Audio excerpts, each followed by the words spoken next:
నమస్తే ఫ్రెండ్స్, ఈరోజు వార్తలు చూద్దాం రండి. భారత్పై 32% సుంకాలను తగ్గించిన కొద్ది రోజులకే బంగ్లాదేశ్పై కేవలం 1% మేరకే అమెరికా సుంకాలను తగ్గించింది. బంగ్లాదేశ్ వస్తువులపై సుంకం 1% తగ్గి 19%కి చేరగా, భారత్ వస్తువులపై 32% తగ్గి 18%కి చేరింది. ఈ స్వల్ప తగ్గింపును కూడా బంగ్లాదేశ్ అధికారులు చారిత్రక స్థాయిగా అభివర్ణించారు. ప్రపంచవ్యాప్తంగా అస్థిరత ఏర్పడితే భారతదేశపు వ్యూహాత్మక పెట్రోలియం నిల్వలు 74 రోజుల పాటు దేశీయ అవసరాలను తీర్చగలవని ఆయిల్ మినిస్టర్ హర్దీప్ సింగ్ పూరి తెలిపారు. అంతర్జాతీయ ఇంధన సంస్థ IEA 90 రోజుల నిల్వలను సిఫార్సు చేయగా, భారత్ భవిష్యత్తులో ఈ నిల్వలను మరింత పెంచే యోచనలో ఉంది. పాత పన్ను విధానం కింద గరిష్టంగా 50% హెచ్ఆర్ఏ మినహాయింపు పొందే నగరాల జాబితాలోకి బెంగళూరు, హైదరాబాద్, పూణే మరియు అహ్మదాబాద్లను చేర్చాలని ప్రభుత్వం ప్రతిపాదించింది. ప్రస్తుతం ముంబై, ఢిల్లీ, కోల్కతా మరియు చెన్నై నగరాలకు మాత్రమే ఈ వెసులుబాటు ఉంది. యూనివర్సిటీ ఆఫ్ సిడ్నీ పరిశోధకులు తొలిసారిగా ప్రయోగశాలలో కృత్రిమ విశ్వధూళి అనగా కాస్మిక్ డస్ట్ని సృష్టించారు. అధిక వోల్టేజ్ విద్యుత్ మరియు వాయువులను ఉపయోగించి నక్షత్రాల వద్ద ఉండే వాతావరణాన్ని సృష్టించడం ద్వారా అంతరిక్షంలోని నానో పార్టికల్స్ను తయారు చేశారు. ఇది అంతరిక్షంలో జీవానికి మూలమైన అణువులు ఎలా ఏర్పడతాయో అధ్యయనం చేయడానికి ఉపయోగపడుతుంది. ఇరాన్లో భారీ నిరసనలు మొదలయ్యాయి. ఈ క్రమంలో రిఫార్మిస్ట్ ఫ్రంట్ సంకీర్ణ అధికారి ప్రతినిధి జవాద్ యమామ్ను అధికారులు అరెస్ట్ చేశారు. ఒమన్లో జరిగిన అమెరికా, ఇరాన్ చర్చల తర్వాత ఈ పరిణామం చోటు చేసుకోవడం గమనార్హం.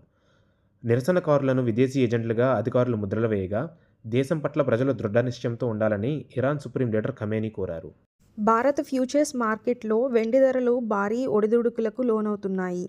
రికార్డు స్థాయి నుంచి 45% పతనమైన కొద్ది రోజులకే సోమవారం వెండి ధర ఒక్కసారిగా 5% పెరిగింది.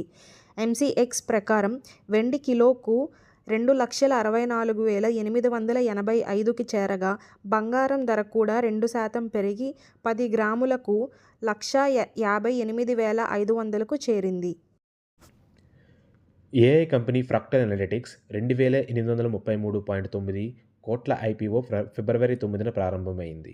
అయితే గ్రే మార్కెట్ ప్రీమియం దాదాపు శూన్యంగా ఉండడం ఇన్వెస్టర్ల ఆసక్తి తగ్గుముఖం పట్టించడానికి సంకేతంగా కనిపిస్తుంది.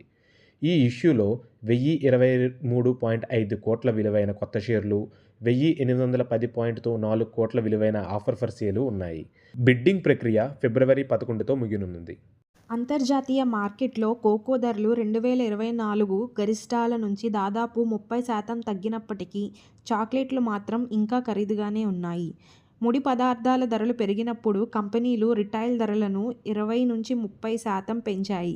ఇప్పుడు ముడి కోకో ధరలు తగ్గినా ప్రీమియం చాక్లెట్లకు ఉన్న స్థిరమైన డిమాండ్ కారణంగా ధరలను తగ్గించేందుకు బ్రాండ్లు విముఖత చూపుతున్నాయి.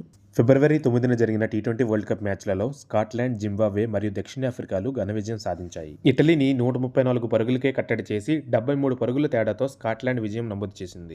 ఒమన్ కేవలం 103 పరుగులకే ఆలౌట్ కాగా, జింబాబ్వే ఆ లక్ష్యాన్ని కేవలం 13.3 ఓవర్లలో ఛేదించి విజయం సాధించింది.